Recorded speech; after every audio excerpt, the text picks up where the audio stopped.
Assalamualaikum. Yuk buat biskut. Nak raya ni. Nenek buat biskut suji. Biskut favourite anak-anak ya. Nenek gunakan ghee ya.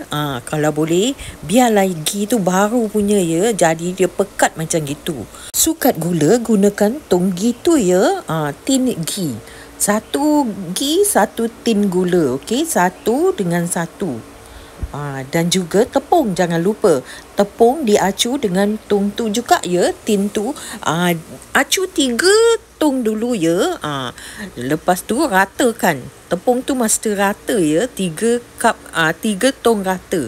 Masukkan baking soda. Baking soda kita gunakan 2 sudu macam gitu ya. Selepas tu diayak, okey. Yang tong 3 tong ni, 3 tin, suka cakap tong. Tin ni diayak ya. Ayaklah kesemuanya. Dan mesti diingat ya, nenek ada belin kan lagi satu tin, okey.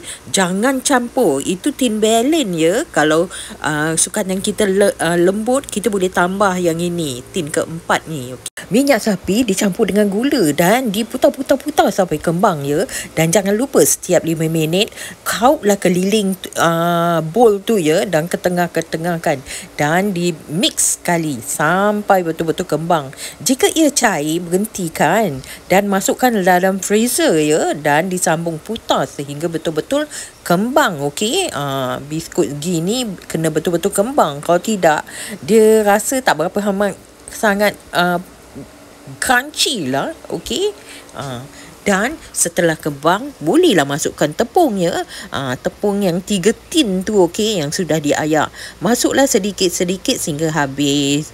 Jika adunan tu masih lembut lagi ya anak-anak, belum boleh dikepal, bolehlah masukkan tin extra yang kita standby tu, tin nombor 4 ya.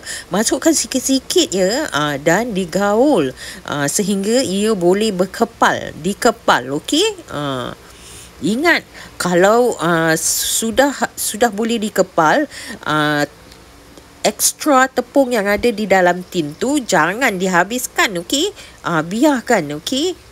Perlu diingat ya. Ini tips. Jadi biskut anak-anak crunchy, okey. Ini jangan letak, okey. Ni sudah boleh digunakan ya. Gunakanlah scoop. Nenek gunakan scoop 1 tablespoon. Scoop banyak-banyak ya. Letak ke tepi macam gitu, okey. Selepas tu bolehlah digulung, digentil-gentil, bulat-bulatkan, okey. Setelah tu sapu putih telur di atas, okey. Selepas tu letaklah badam di atas, okey. Ni nenek gunakan badam yang panjang-panjang ya, yang kasar-kasar. Begitulah bentuknya. Sudah boleh dibakar 160 selama 25 minit, okey. Itu mengikut oven masing-masing ya. Biskut ni mudah anak-anak. Okey, begitulah caranya. Tak sangka pula biskut orang lama ni banyak yang gemar. Jadi tiap-tiap tahun nenek mesti buat ya. Terima kasih datang kemari. Salam sayang. Jumpa lagi, okey.